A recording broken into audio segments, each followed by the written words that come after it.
नमस्ते। आज बात करते हैं भारत के सबसे बड़े राज्य राजस्थान की। अब राजस्थान का नाम सुनते ही दिमाग में रेगिस्तान, ऊंट और किले आते हैं, है ना? लेकिन ये कहानी का सिर्फ एक हिस्सा है।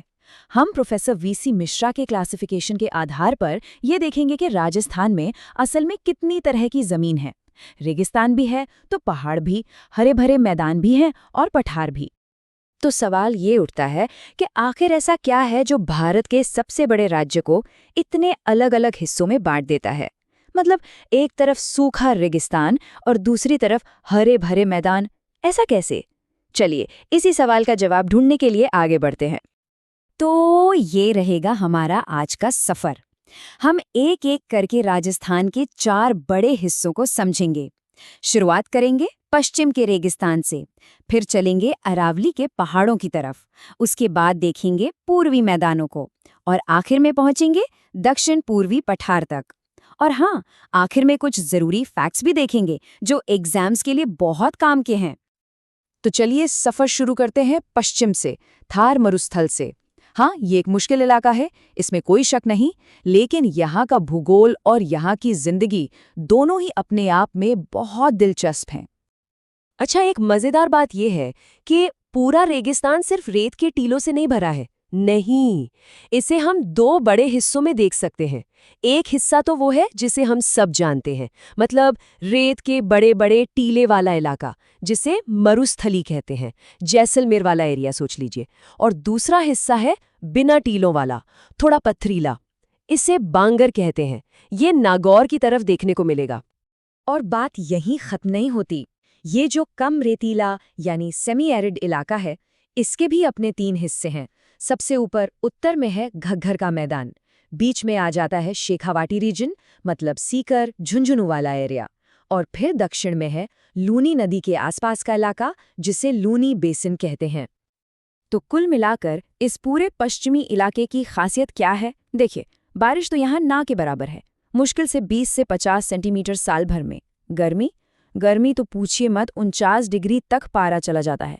मिट्टी में नमक है और वो रेतीली है, इसीलिए यहाँ कैक्टस, खेजड़ी जैसे पेड़ पौधे ही ज्यादा मिलेंगे।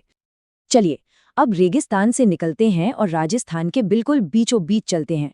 यहाँ हमें मिलती है अरावली पर्वत श्रृंखला, और ये सिर्फ पहाड़ नहीं है, ये तो राजस्थान की रीढ़ की हड्डी है।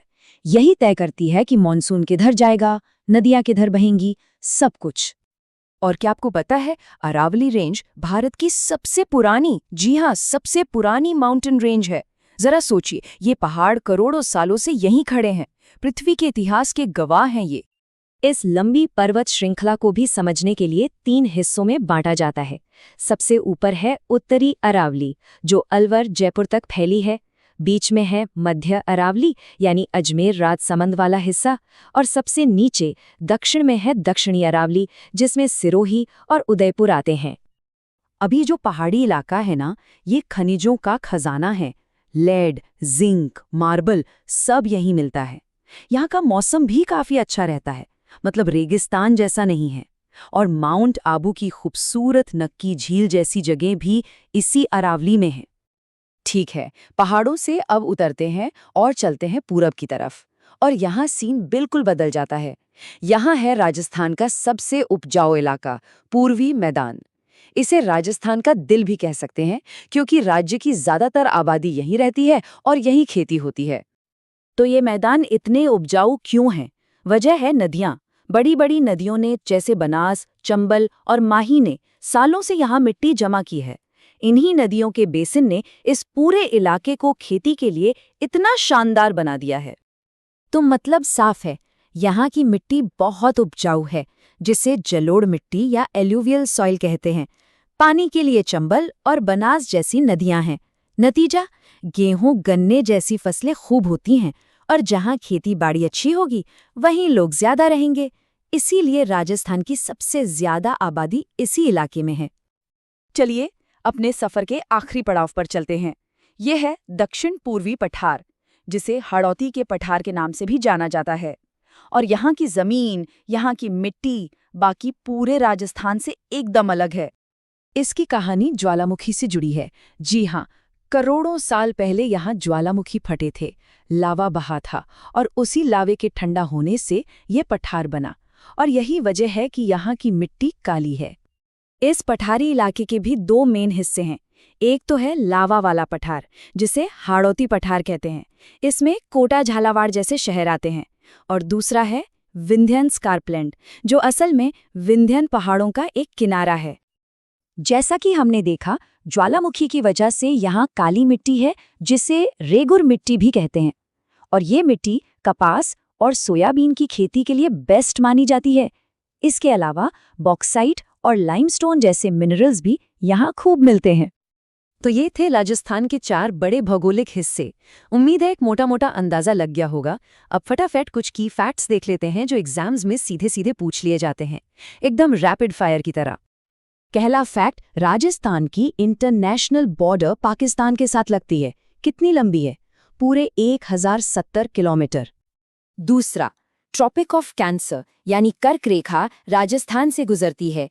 कहाँ से? बिल्कुल नीचे, दक्षिणी जिलों से, बांसवाड़ा और डूंगरपुर। तीसरा फैक्ट, थार रेगिस्तान के बारे में। ये रेगिस्तान भारत और पाकिस्तान दोनों में है, लेकिन इसका सबसे बड़ा हिस्सा करीब 61% अकेले राजस्थान में है। और चौथा, अरावली रेंज की दिशा। ये बहुत ज़रूरी है।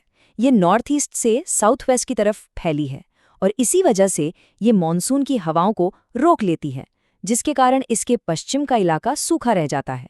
इसी को रेन शैडो एरिया कहते हैं और यही थार रेगिस्तान की एक बड़ी वजह है।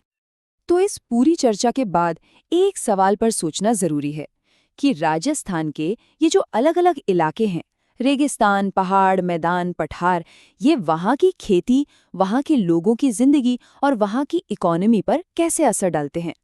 रेगिस्तान की अपनी चुनौतियां हैं तो मैदानों की अपनी खुशहाली। हर इलाके की अपनी एक अलग ही कहानी है। अगर आपको ये वीडियो पसंद आया हो तो कमेंट करके ज़रूर बताएं और अगला टॉपिक क्या होना चाहिए वो भी हमें ज़रूर बताएं। आपका एक लाइक हमें और बेहतर और सटीक कंटेंट बनाने की प्रेरणा देता है। शेयर करें ताकि ये जानकारी हर उस छात्र तक पहुँचे जो अपने सपनों के लिए मेहनत कर रहा है। और सब्सक्राइब करें हमारे चैनल को, क्योंकि आपकी सफलता ही हमारा मिशन है। हम हर वीडियो में कोशिश करते हैं कि आपको वो जानकारी मिले जो परीक्षा में काम आए और जो आपको आत्मविश्वास दे। आप सभी का इस वीडियो को देखने के लिए दिल से धन्यवाद। मिलते हैं अगले वीडियो में। तब तक के लिए सीखते रहिए, बढ़ते रहिए और कभी हार मत मानिए। जय हिंद।